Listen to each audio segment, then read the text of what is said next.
How to fix Google Workspace on settings. Hello guys, if you want to fix this problem, uh, first step, go to apps and notification, click apps and wait a second for loading.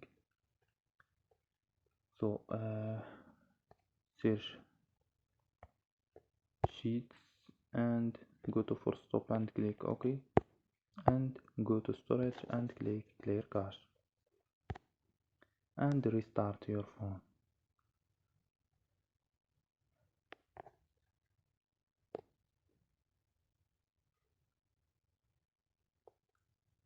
So don't forget like and subscribe.